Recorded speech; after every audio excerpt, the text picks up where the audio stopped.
Welcome to the Where in the World Geography series on the United States and capitals, plus physical features where students memorize and engage geography through repetition and discussion. Digital student geography workbooks available for purchase online at bit.ly/WITWGEO. Paperback coming August 2020. Today we are learning about the Great Lakes and Niagara Falls. But first, we have review of the last 4 lessons.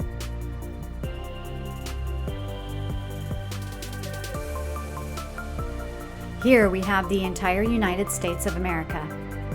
I'll give you a little time to answer each question on your own, followed by the reveal of the geographical point to see if you were right. Let's zoom in. First, we'll review the Northern Appalachians. What is the name of this mountain range? If you said White Mountains, you would be right. Next, we have this mountain range. What is it called? If you said the Green Mountains, you would be correct. What is this mountain range called in New York? If you said the Adirondacks, you would be right again. Name this mountain range. If you said the Allegheny Mountains, you would be right. Now, on to review the Southern Appalachian Mountains. To begin with, we don't have a mountain range, but a valley that runs through all of the Appalachians. What is this valley called? If you said the Great Valley, you would be correct again. Next, what is this mountain range called? If you said the Blue Ridge Mountains, you would be correctamundo. What is this smaller mountain range called? If you said either the Great Smoky Mountains or maybe just the Smokies, you would be right.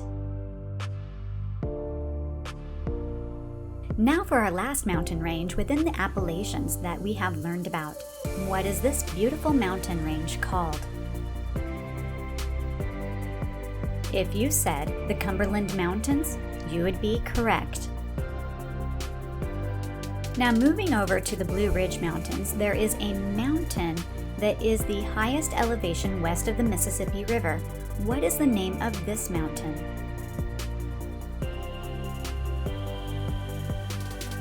If you said Mount Mitchell, you would be correct. Heading west. What is this prominent mountain range that is the second largest in the world? If you said Rocky Mountain Range, you would be right. Next, what is this mountain within the Rocky Mountain Range called? If you said Pikes Peak, you would be correct. Not too far off is this 14er, the tallest mountain in the Rockies. What is this mountain called? If you said Mount Elbert, you would be right. Moving further west, we have a mountain range that is mostly in California with a small portion located in Nevada that casts a rain shadow, making Nevada the driest state in the U.S. What is this mountain range called? If you said Sierra Nevada, you would be correct. Within the Sierra Nevada is the tallest mountain in the lower 48 states. What is this mountain called? If you said Mount Whitney, you would be right. Moving now to the Northwest Mountains. What mountain range is this that goes through a bit of Canada, south through Washington and Oregon, reaching into northern California?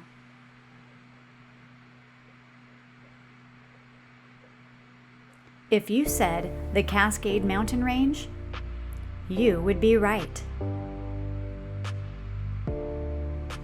What is this stratovolcano called found in Washington State? If you said Mount Rainier, you would be correct.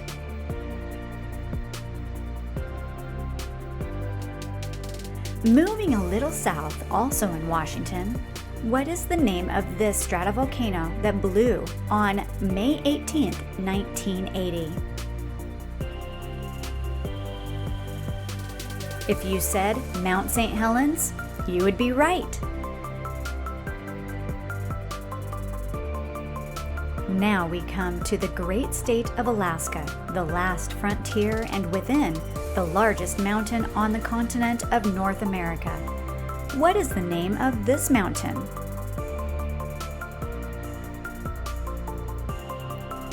If you said Denali, you would be correct.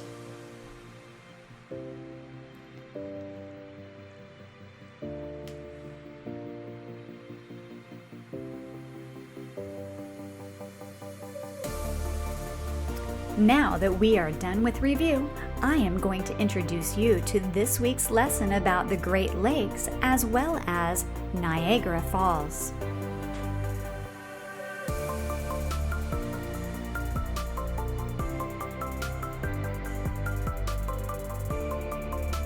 Here are the Great Lakes.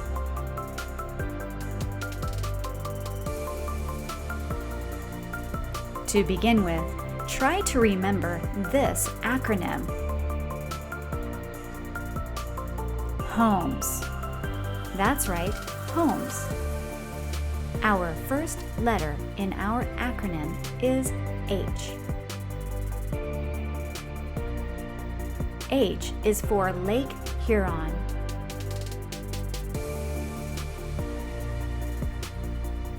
Our second letter is O.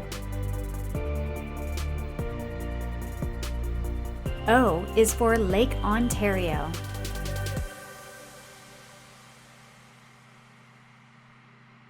Thirdly, we have M in our acronym. M is for Lake Michigan.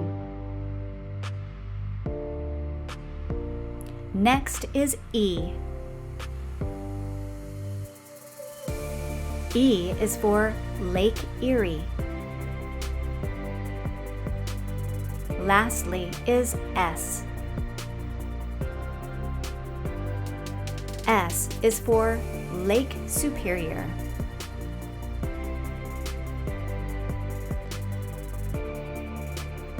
So just remember, H, O, M, E, S, HOMES, for Huron, Ontario, Michigan, Erie, Superior. Huron, Ontario, Michigan, Erie, Superior.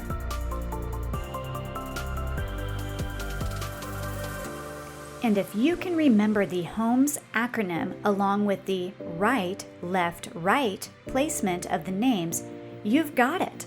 Check it out. Lake Huron begins here and goes to the right to Lake Ontario. Then to the left to Lake Michigan. Heading right again to Lake Erie. HOMES. Right, left, left. You got it. Now, there is one last geographical point to learn about today. Niagara Falls. Let's wipe the slate clean.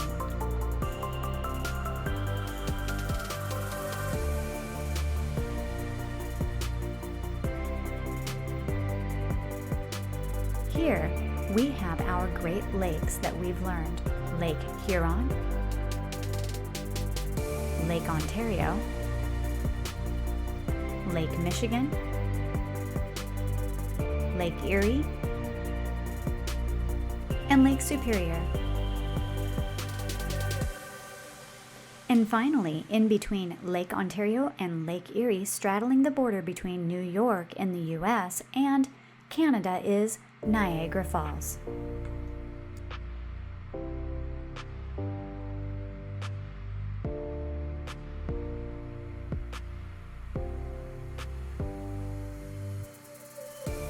Now, off we go to learn about all the Great Lakes and one famous feature, Niagara Falls.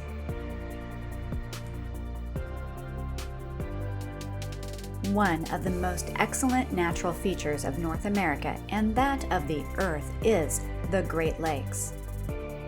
The names of these 5 gigantic lakes are Lake Huron, Lake Ontario, Lake Michigan, Lake Erie, and Lake Superior.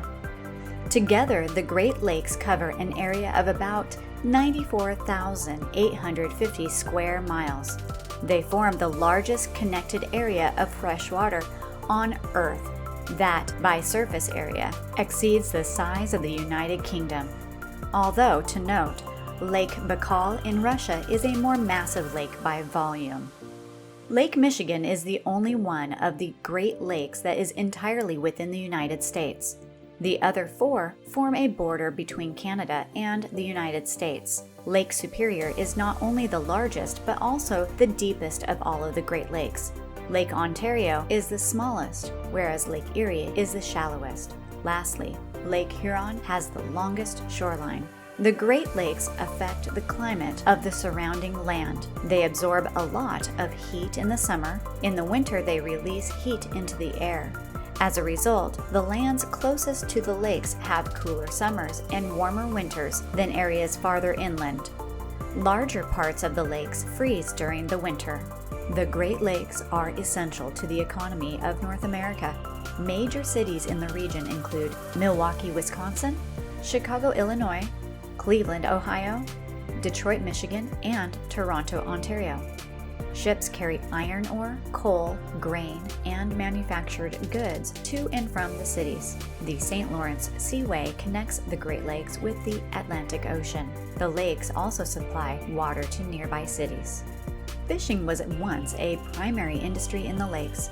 However, pollution and other factors led to its collapse. Today, only some commercial fishing takes place. Mostly, people enjoy fishing as a sport.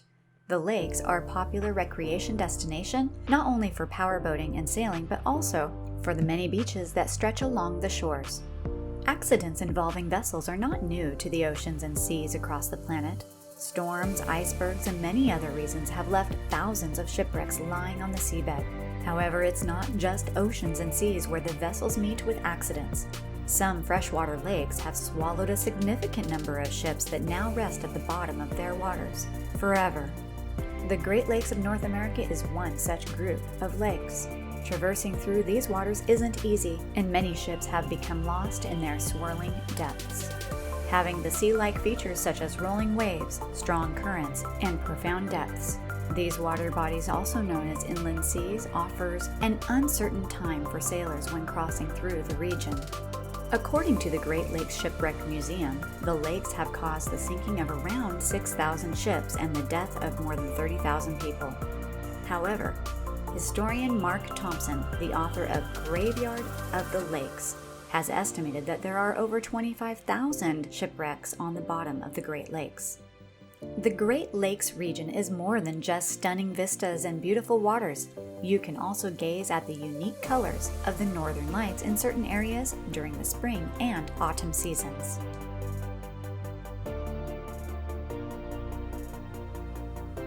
That was an overview of the Great Lakes. Now we move on to our final destination, Niagara Falls.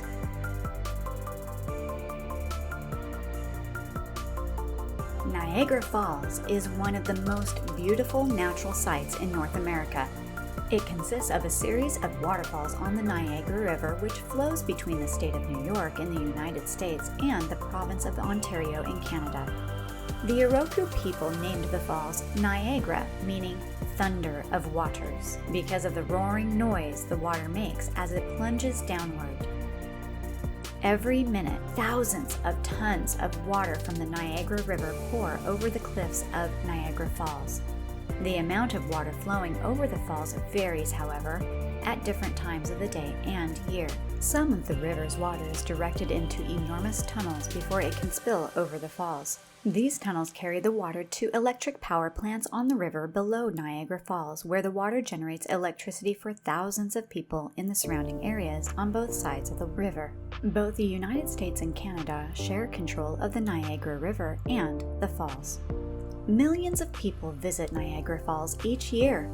Viewing platforms and parks have been built on both sides of the American and Canadian border that comes together at the falls.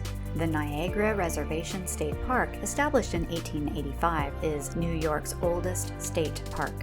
Over the years, the falls have attracted daredevils who perform dangerous stunts. These include tightrope walking over the falls and going over the falls inside a barrel. We've finished our final destination for this week, Niagara Falls. I hope you have enjoyed learning about these connected waters that are truly spectacular.